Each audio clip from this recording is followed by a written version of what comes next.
started if everybody's ready. Um, I think the first thing I'd like to say is what a terrific night and what a great tribute to our seniors. All week long in the practice, you could sense kind of a little bit of an emotional build-up, and then certainly last night we had a kind of a senior night appreciation at the team meeting last night where the seniors got an opportunity to talk about what their career was like being here and some of the struggles, the adversity, the love that they had for their teammates, and then the players that weren't the seniors got a chance to add some compliments and to talk about the guys that were the seniors and what their role model, what their leadership had meant to this football team. And it was emotional. There was a lot of people that didn't have dry eyes, I can tell you, sitting in there. And this is a special group of guys. From January, the first team meeting that we had, starting the second session in January, we talked about doing something that people had not done before, and that they had a chance as seniors to go out and to set a bar and set the standard for this program for years to come. And season's not over. Tonight isn't the end of the season, but their perseverance and their courage to battle through all the tough times, the hurricanes and some of the losses and some of those kinds of things, it certainly speaks volumes about those guys and their leadership. And the good thing about, when your seniors are leaders, it really helps when your seniors are also good players and they make plays. And Alex Magoo, week after week, the things that he does with that offense is amazing. And Trayvon Williams and Anthony Went and Newt Salisbury and Brad Mohammed, all those guys, Bryce Kennedy and Nico Gonzalez. We got a lot of seniors on defense, and those kids, tonight, we gave up yards, and we kind of knew that we would give up some yards defensively. But the one thing that they did do is they forced some missed field goals.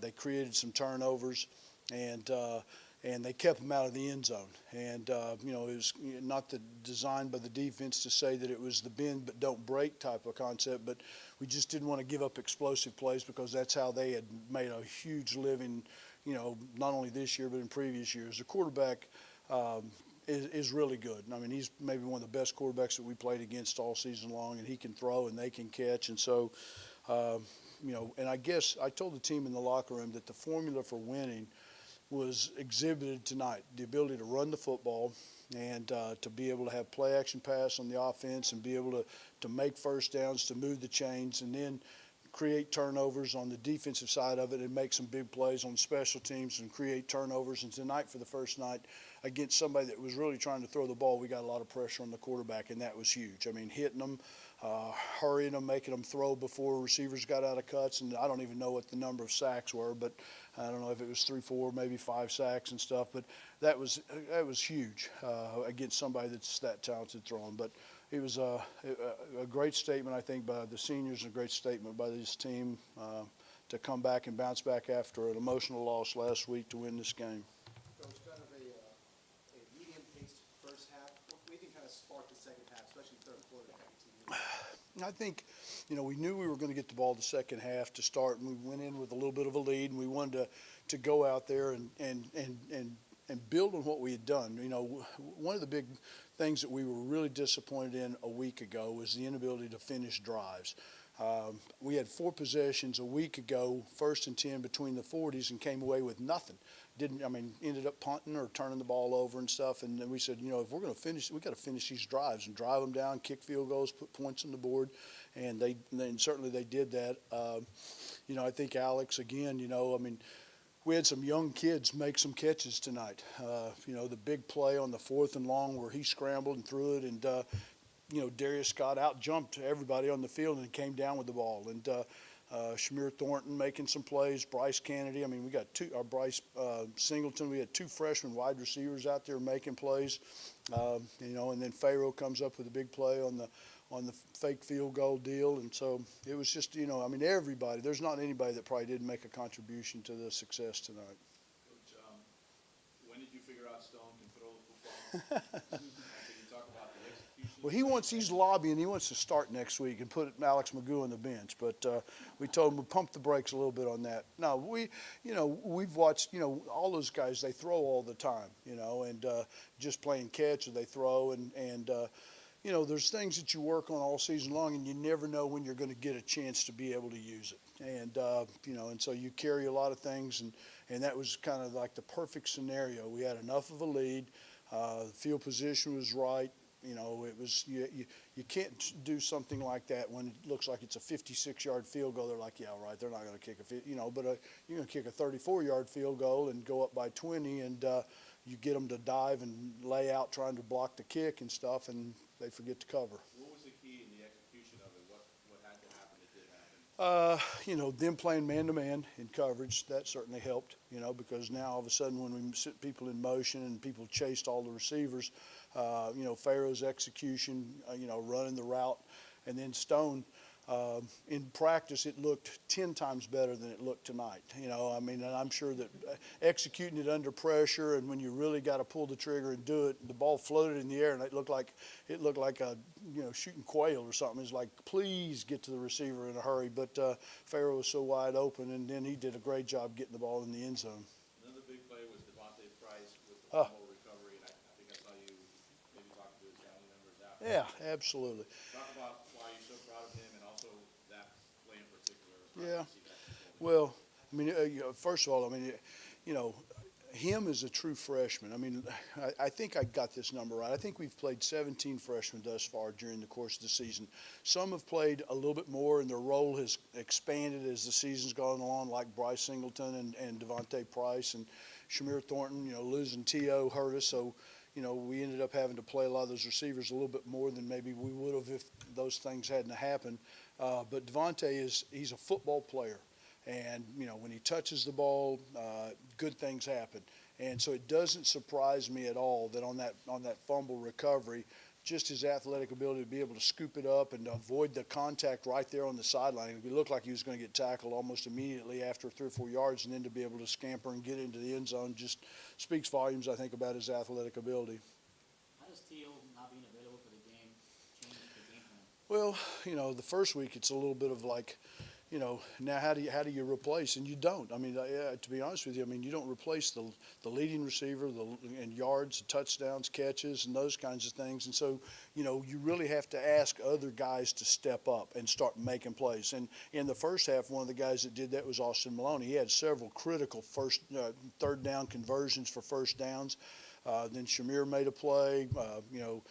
Darius Scott made a couple of plays, and so it kind of spread out. And obviously Pharaoh's catching 4, 5, 6 balls every game as a tight end and stuff. And so, you just can't rely on one individual. And I'm kind of proud of the way that these kids have kind of answered, stepping up when their number was called. Coach, there's a lot of teams in the league that are bowl eligible. Right.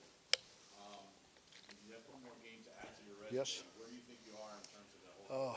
Well, I feel like we're a lot better off with 7 wins than we were with 6 wins. And because it looked like, and the numbers, and I don't know, someone said that there was the potentiality. I think there's 78 teams qualify for bowl games. And someone said that 6-6 or 7-5 plus, that there was going to be maybe as many as 86 teams across the country that might have that kind of record. Now, I don't know what happened today and what will end up happening over the weekend.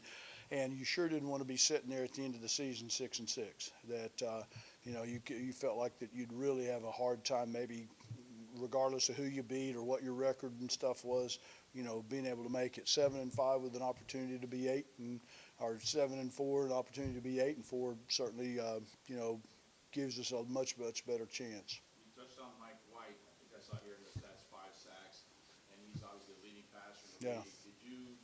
Did you accomplish that by sending extras in terms of blitzing, or how did you? What we tried to do is tonight we were probably as creative in changing the coverages as we've been all season long. You can't just line up and let him pre-read and know exactly what the coverages are. He will pick you to death, and he'll pick you to death as it is anyway.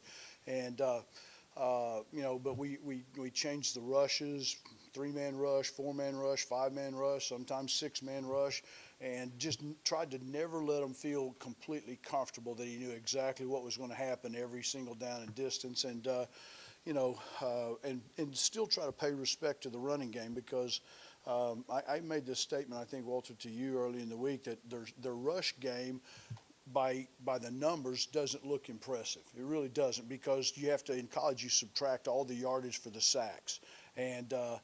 But when you took away the sacks and you looked at what the running backs ran for, they were running for almost 5 yards a carry, and that's impressive. And so we just wanted to make sure that we didn't totally disregard that. And I think we held them to 50-something yards tonight, and that's make it a one-dimensional game gives you a better chance to win. I'd be remiss if I didn't ask you about Shondarius, 2 touchdowns, almost 70 yards. Yeah. His performance.